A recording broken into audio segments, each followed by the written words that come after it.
Welcome back to TechQuest TV. Kelly Lewis here, President and CEO of TechQuest Pennsylvania, the dynamic organization representing the technology industry in the great state of Pennsylvania.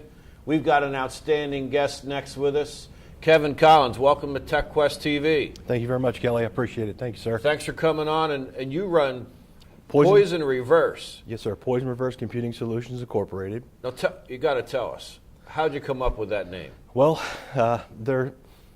if you look at the acronym PRCS, it goes back to especially some of the individuals who are veterans.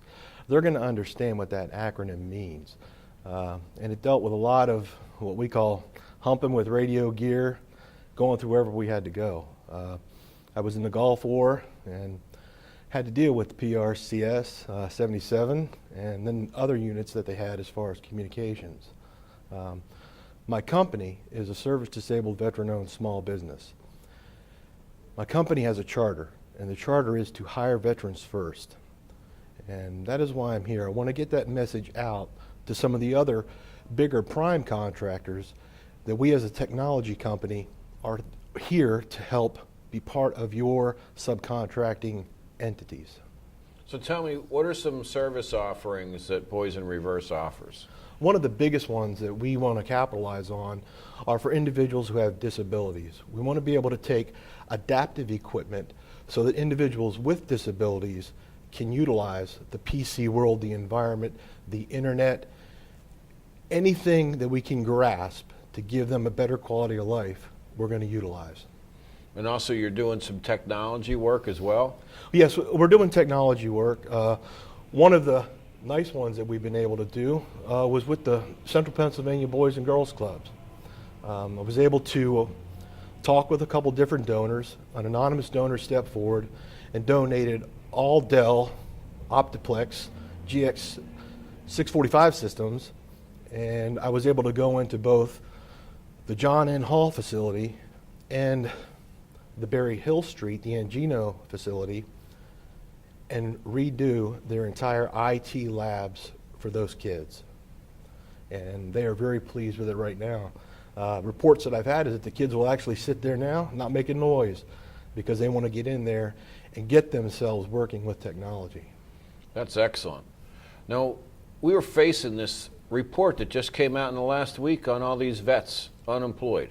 Yes, sir. I mean, that's just unbelievable to me. And all the work that we've done with our military bases that are the strongest employer base in this whole capital region. And are you seeing that? Is that out here in central Pennsylvania, and how can we help?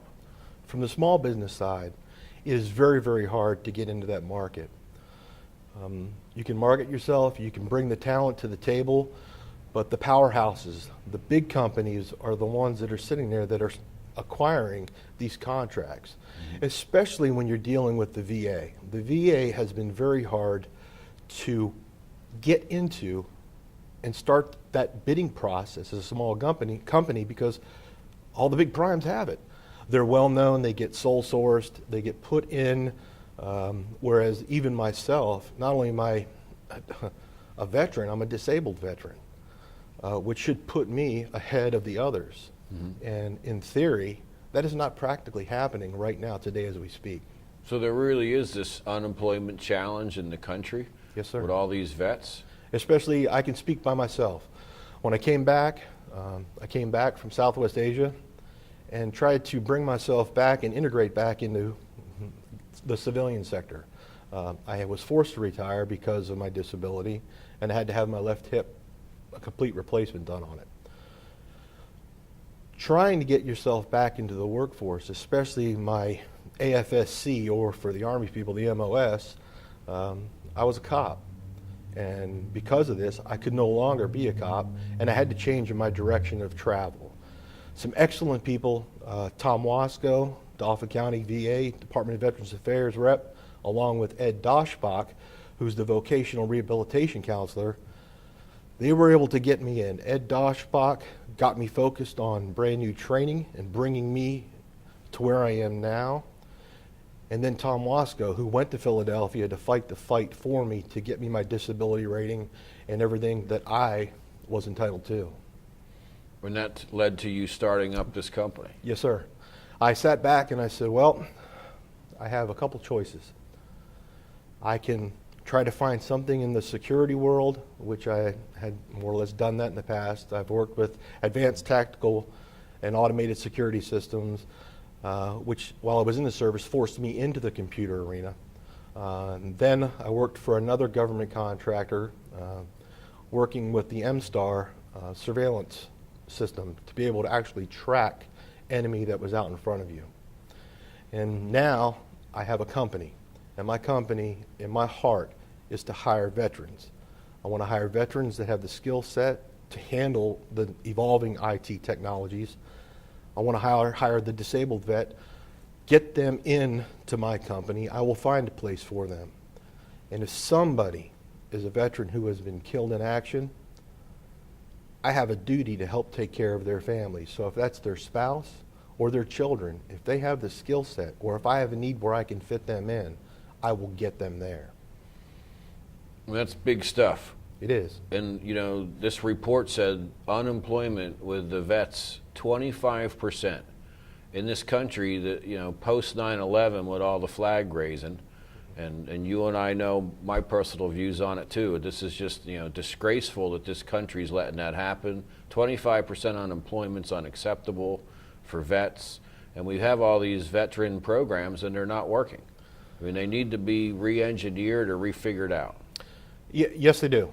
And that's why I am trying to do my part right now to become part of that solution. I want to be able to create, as you see in the commercials, one job. I want to be able to bring more people into this company. I want to help prime contractors. I want them, as a prime contractor, to stand up to their patriotic duty and to look out and say, we're going to help, and we're going to take these service-disabled, veteran-owned small business entities and bring them in and utilize them as subcontractors. That's primarily where I want to focus this company right now and its energies, is to be a subcontractor for them. So you could also go and get some guys or vets to do some contract work on some projects and such like that? Yes, I could, sir. And Most definitely. Any other projects you got coming in the pipeline that are exciting? Right now, I'm talking with another company, and we are looking into some Android applications. I personally right now don't want to discuss those until they're all litigated and down on paper. But there are going to be two very powerful apps that are going to come out. One will focus within the law enforcement community, and then I have another one that's going to be very beneficial for the Commonwealth of Pennsylvania as a whole. Hey, Kevin, it's been great having you as a guest at TechQuest Pennsylvania. And I spent so much time in the BRAC realignment work and the military information exchanges that TechQuest has hosted over the years. And we owe it to this region, especially, to help our veterans. And I'll always be pleased to work with you and help grow your company. And I know there's a lot of viewers that feel the same way, and your company information is up online right now. They can contact you and figure out ways not only to work with your company, but to help veterans and lower this unemployment rate for vets in Pennsylvania. And to our viewers, feel free to contact Kevin, and we'll be right back in a moment.